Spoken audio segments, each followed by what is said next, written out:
Bom dia, boa noite, boa tarde para você. Não sabemos, é um festival digital internacional, Festival Internacional Latitude, então a gente não sabe exatamente o horário de cada um, mas enfim, seja bem-vindo. Meu nome é Aldo Anunciação, queria agradecer ao Festival Internacional Latitude por estar conduzindo essa conversa aqui. E aí já apresento quem são as pessoas, as figuras, são Laís Machado e Diego Araújo.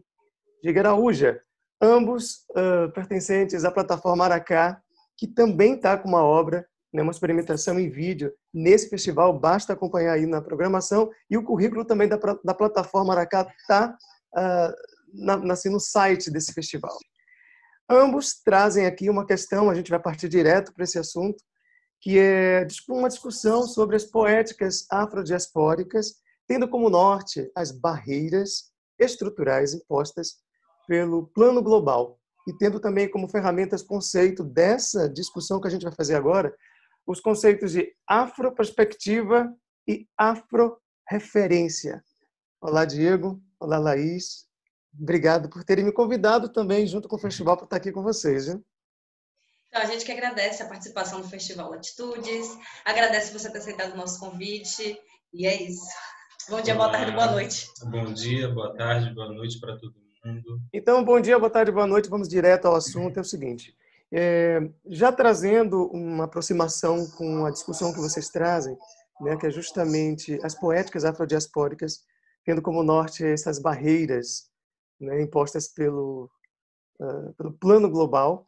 Eu queria trazer, para além desses conceitos que vocês trazem de afroperspectiva e de afroreferência, o conceito, lembrarmos aqui do conceito de afrocentricidade, do Moffett Assange, né, o afro-americano, que nada mais, num resumo bastante rápido e ligeiro, propõe que o afrodiaspórico e o africano sejam sujeitos e objetos dos seus estudos, das suas experimentações e linguagens artísticas. Ele amplia isso, né, não fica somente no âmbito das linguagens, mas também da sociologia, enfim. Então, assim, o africano e o afrodiaspórico como sujeito e objeto da sua obra. Tendo o Assange como base, como é que vocês desenhariam aqui esses conceitos que vocês estão trazendo para essa discussão, que é afroperspectividade e afroreferência? O que é isso para vocês? Bem, a afroreferência ela está numa zona de análise e de produção de relação entre as pessoas e obras e produções intelectuais e artísticas de artistas negros e negras, né? Então,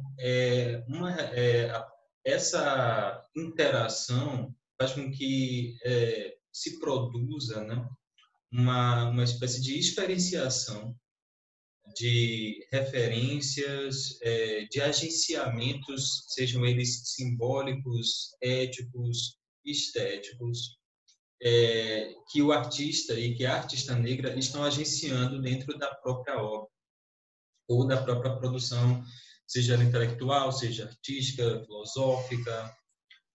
Então, a afroreferência, da forma como a gente está abordando, eu e o Laís, dentro da plataforma Aracá, ela tem íntima relação com a forma analítica, assim, entre algumas aspas, ou seja, o modo de como você se relaciona, como você aborda essa produção, né? Seja você uma pessoa sem essa bagagem dessas referências ou não, entende? Sendo você uma pessoa que não tem essa bagagem, exige aí também um outro trabalho de interação que também perpassa também pelas experienciações, experiências pessoais dessa autora ou desse autor negro. A gente pode pensar que a afroreferência estaria diretamente relacionada aos modos de poéticas, independente desse sujeito ser africano ou afrodiaspórico ou não? Ou seja, são referências, são dados de produção, de construção de cena, que tem como sua base origens ancestrais africanas, independente de quem está manipulando isso ou não, ou seja, sejam brancos ou negros, africanos. Isso seriam as afro-referências? Sim e não. Sim e não, eu sim, acho. Não. Por que sim, por que não? Sim, porque existe um recorte, uma expectativa sobre esse recorte do que é afro.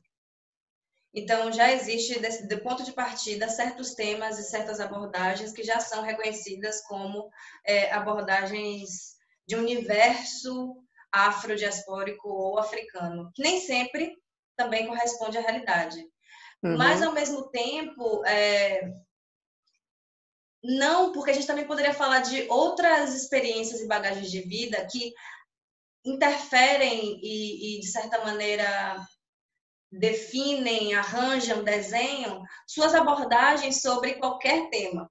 E aí, nesse caso, a gente acaba caindo um pouco no outro conceito, que eu acho que Diego pode falar um pouco melhor agora sobre isso, que é a ideia de afroperspectiva. Pronto, então vamos desenhar agora. A gente acabou de desenhar o afro-referência, que tem esse lugar dos modos, né, das relações, né, que tem origens e modos que têm uma ancestralidade imposta na sua poética. Agora, o que é que seria, então, a afroperspectividade? E qual a diferença de afroperspectividade e afro-referência? Vamos trabalhar agora a afroperspectiva. O que seria?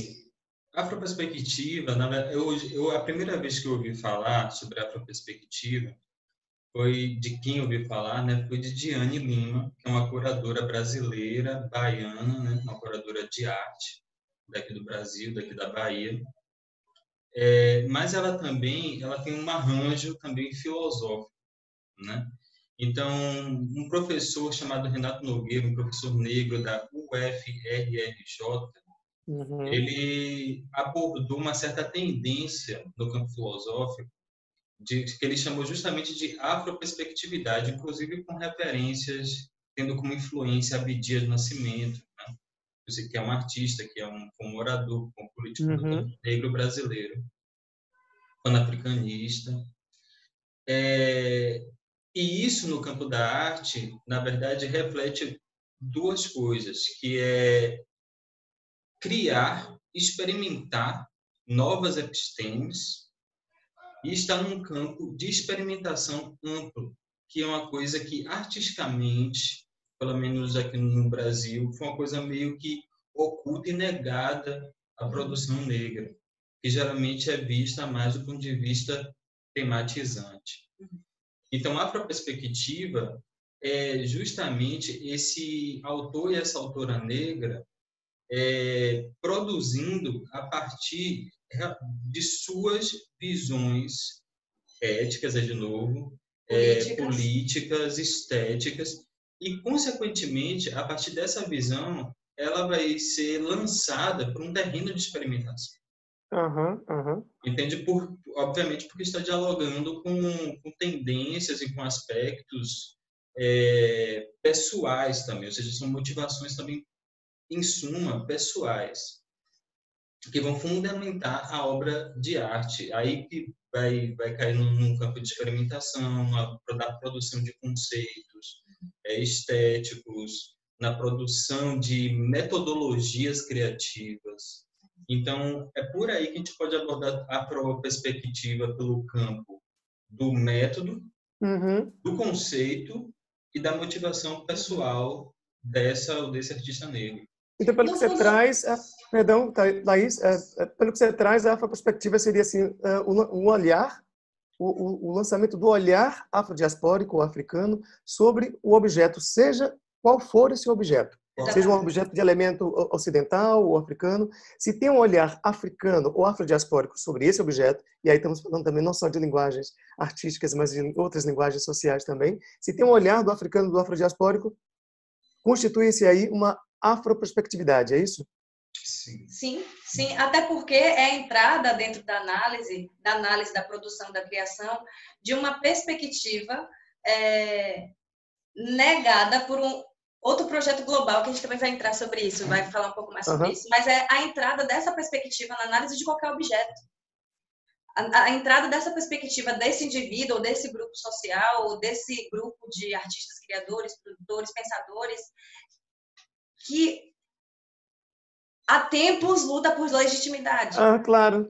Então, e aí eu acho que tem uma coisa que é importante dizer, é que eu sinto que a ideia da afro-referência e o conceito da afroperspectividade, eles se interseccionam em alguns pontos. Sim. E aí eu acho que também é uma coisa muito importante para a nossa conversa, é que a cisão absoluta desses dois dessas duas ideias caracteriza para mim a ideia do extrativismo. Entendi. Quando você consegue cindir essas coisas que se interseccionam naturalmente, sei lá, por falta de uma palavra melhor, nasce uma ética extrativista. Que a gente Interessante você pode colocar isso, porque assim, já desenhado, na verdade, desenhados esses dois conceitos, onde a gente entende a perspectiva, o olhar, né, do afrodiaspórico sobre qualquer objeto, e a afroreferência como os modos, as relações, os meios de criação da cena, se for trabalharmos a questão da linguagem, né, da onde se entende também que talvez uma obra pode ser afroreferente sem ter um afrodiaspórico por trás, ou seja, esses dois conceitos desenhados dessa forma. Me diga, entrando já na problemática que vocês trazem para essa discussão, de que forma a não compreensão desses dois elementos, desses dois conceitos, de afroperspectiva e de afroreferência, a não compreensão deles, podem favorecer a criação de barreiras estruturais, né, num plano global, para artistas afrodiaspóricos e africanos? De que maneira não se entender esses elementos podem, em termos curatoriais, prejudicar o escoamento de recursos para esses artistas produzirem suas obras? Esses artistas, eu me refiro aos afrodiaspóricos e africanos. De que forma esse não conhecimento dessas ferramentas podem fazer isso? Eu acho que já parte do princípio de que, em termos de distribuição de recursos, não é equivalente, não é equânime, não é nem próximo de alguma equivalência a ideia de uma obra não afroreferente, ou afroreferente, não sendo criada, pensada, produzida por um artista negro, afrodiaspórico, africano, não é a distribuição desse recurso não é equivalente ao de um artista afrodiaspórico africano inserindo, pensando, dialogando com uma afroperspectiva em relação a um tema ou a uma abordagem ou algum método que não seja entendido de cara como afroreferente. Então, existe uma diferença nesse recurso, porque existem iniciativas que tentam dar conta de reparar a dívida, mas que só te tolera dentro do espaço, dando conta de certas referências, que são entendidas por elas como afroreferentes. Porque, de novo, até o que é afroreferente? Então, a partir de que olhar estamos definindo isso como afroreferente? E pensando na mão de quem estão os recursos que são distribuídos para as artes, qual é o lugar que essa pessoa define para mim? Entende? Há tempos e há séculos a nossa história é feita disso, de pessoas que extraíram recursos de coisas e obras e questões afro-referentes, que não eram necessariamente africanas ou afrodiaspóricas, mas que conseguiam extrair recursos desse espaço. Mas, ao mesmo tempo, você tem, e consequentemente, você tem uma recusa, uma resistência à distribuição de recursos, tanto para artistas negros, afrodiaspóricos e africanos que tentam retomar isso que se tornou objeto na mão da branquitude para desenvolver ali como sujeito e o próprio objeto, quanto de outros artistas negros que resolvem experimentar dentro de áreas que não são reconhecidas como afro-referentes. Você acabou falando agora que você pensar a afro-referência separada da afro-perspectiva, né? Não pensar em conjunto, pensar separado, favorece o extrativismo. Que extrativismo é esse que você se refere? Dos recursos. Dos recursos. A distribuição dos recursos. Então, assim, a gente tem... se a gente pensa no Brasil, que é o nosso território, onde a gente está situado, onde a gente conhece um pouco mais, como foi todo o processo histórico de inclusão da população negra no fazer, em todas as áreas do conhecimento no Brasil, após a abolição da escravatura. Não houve uma política de inserção. Entendi. Mas, ao mesmo tempo, fortunas haviam sido feitas com aqueles corpos, com aquelas histórias, com aquelas vidas, com aquele suor, com aquele sangue e tudo mais. Esse dinheiro nunca retorna. E aí, falando de arte especificamente, eu vou trazer esse exemplo que a gente estava conversando antes dessa conversa, sobre o caso da Nefertiti. Então, você tem um museu que mantém a Nefertiti, porque no Egito não teria estrutura econômica para dar conta. Sim. Mesmo com a reivindicação de tê-la de volta. Por que esse recurso não pode estar lá, então? Por que esse recurso não pode ser devolvido para que possa, então, tomar conta de uma obra de arte que é um patrimônio da humanidade? Como esses recursos são distribuídos e quais tipos de convites são feitos ao artista negro? Quais lugares ele pode ocupar com sua produção de, tanto das obras de arte quanto suas produções de conceito, intelectualidade. O que é que estão dispostos a ouvir de nós? Claro, Porque claro. parece que tudo que não está dentro dessa expectativa não tem espaço, consequentemente não tem recurso, e produzir sem recurso é exaustivo.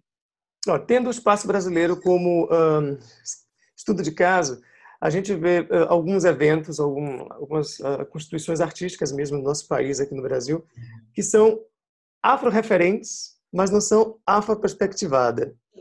Você acha que isso acontece justamente por conta dessa confusão de conceitos, né? Esses trabalhos afro-referentes que não têm na sua constituição de estrutura de trabalho uma perspectivização negra, isso acontece por conta dessa confusão de conceitos? Você acha que se a gente esclarecer o que é afro-referência, o que é afro-perspectiva, a gente consegue favorecer uma diminuição dessas barreiras estruturais ou não? Eu acho que a gente consegue, para além de, obviamente, e minimizando essas barreiras, ou seja, a ponto delas não existirem, o que a gente consegue é dar o direito para esses artistas afrodiaspóricos, e no contexto brasileiro, para esses e essas artistas afrodiaspóricos, o direito à produção de conhecimento em arte, a produção de conhecimento intelectual, teórico. Uhum. Por que eu digo isso? Porque se a gente já parte a priori de uma relação com a obra dessas pessoas, de nós, artistas negros e negras, se a gente já parte a priori do que é entendido no campo, por falta de uma palavra melhor, no campo superficial do que seria uma arte negra, do que seria uma filosofia negra, do que seria, em suma, uma produção negra, a gente está impedindo, ou pelo menos não visibilizando, ou não apoiando uma produção que está também no campo laboratorial, de criar novas epistemes. Quando eu falo de criar novas epistemes, eu não estou falando da gente dar visibilidade a epistemes negras, que eu acho que, de certo modo, isso acontece, inclusive pelo viés extrativista, ou seja, do que eu falo das epistemes negras, as manifestações culturais negras brasileiras, ou seja o candomblé, seja a capoeira, seja o cavalo marinho. Essas epistemes, elas têm um campo, entre algumas aspas, de reconhecimento. Quando eu falo criar novas epistemes, eu falo de um campo experimental. Claro, de pensadores e pensadoras negras de todos os campos de produção de conhecimento. E é muito interessante você falar isso agora, porque assim, as epistemologias negras, elas podem ser utilizadas, inclusive, pelos não negros, né? E aí que entra a questão do extrativismo que a Laís traz para a gente aqui nesse momento. Agora eu fico pensando assim, a afroperspectiva, ela também pode trabalhar, ela trabalha somente com a afro-referência ou podemos ter a afroperspectiva com obras talvez eurocentradas? Como é que vocês veem essa relação da afroperspectividade trabalhando com objetos que não são os objetos relacionados à sua ancestralidade, né? Alguns artistas têm essa relação e às vezes isso favorece ou não barreiras de recursos. Como é que vocês veem essa questão desse cruzamento da afroperspectiva com outras referências que não a afro? Eu sinto que enquanto a gente não afroperspectivar tudo, a gente não consegue atualizar o que seria afro-referência. E aí eu acho que isso dialoga com essa ideia do extrativismo. Como se mantém? Trabalhando em paralelo a um projeto de isolamento. Então você tem muita dificuldade de circulação de obras negras experimentais. Você passa pela barreira do idioma, que geralmente, de novo, tomando o Brasil como estudo de caso, não é comum o acesso de pessoas negras ao aprendizado de um segundo idioma. Isso é um aspecto que é privilégio de classes mais abastadas no Brasil. Você tem a dificuldade de recursos para viajar com suas obras, para distribuir suas obras em outros lugares. E aí, isso nos mantém isolados de outras experimentações que estão sendo feitas por outros artistas negros ao redor do globo.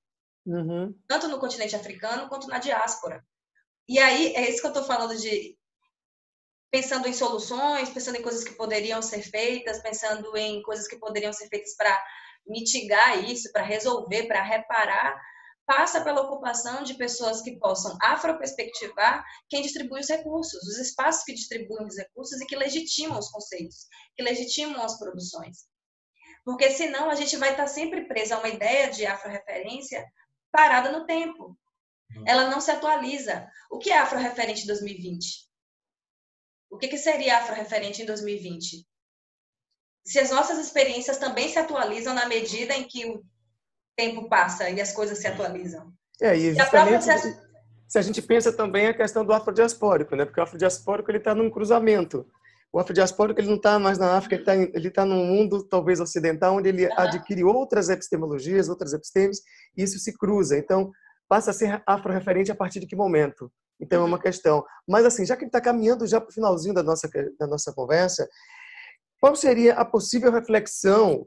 Claro que vocês não vão trazer respostas para essa questão das barreiras, né, de recursos, né, impostas aos artistas afrodiaspóricos dentro do plano global. Mas qual seria uma reflexão que nos encaminharia para uma possível solução de quebra e de dissolução dessas barreiras estruturais impostas aos artistas afrodiaspóricos e africanos? Para você, você já apontou alguns lugares, né, que incluem a educação, você falou de línguas, mas, para além disso, qual é outra reflexão que você traria para a gente para pensar nessa dissolução dessas barreiras? Você quer pegar? Você joga. Pega. Organizar. Pega, não pegue.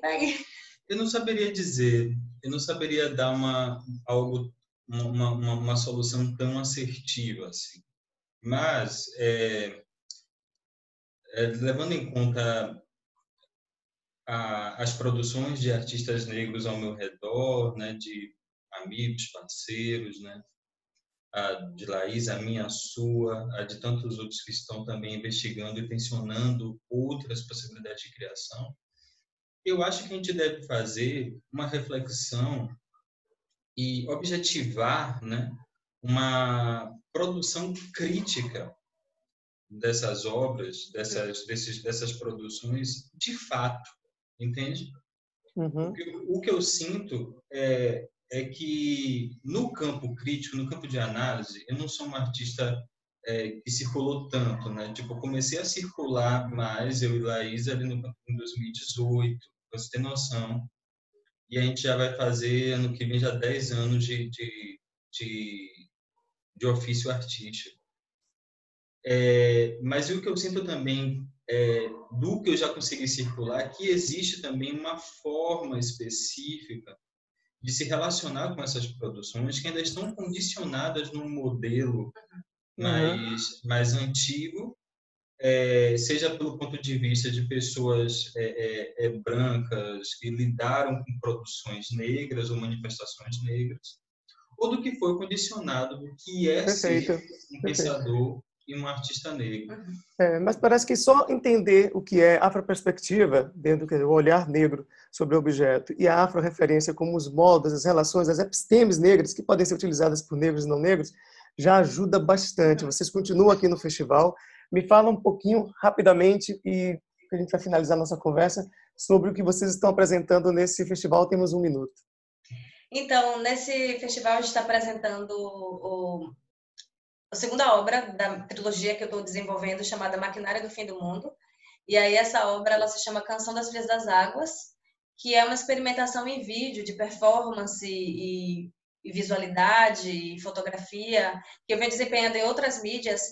Isso tudo em cima da pesquisa que eu tenho realizado sobre outras possibilidades de femininos que não a eurocentrada. Perfeito. Então acompanhe aí na programação do festival. Queria agradecer a Laís e Diego, da Plataforma Aracá, agradecer ao Festival Internacional Latitude por essa conversa e vamos afroperspectivar os nossos trabalhos, entender o que é a afroreferência como episteme negra. Muito obrigado para os dois. Obrigado, Alder. Obrigado, Latitude. Boa apresentação no festival. Até mais. Até.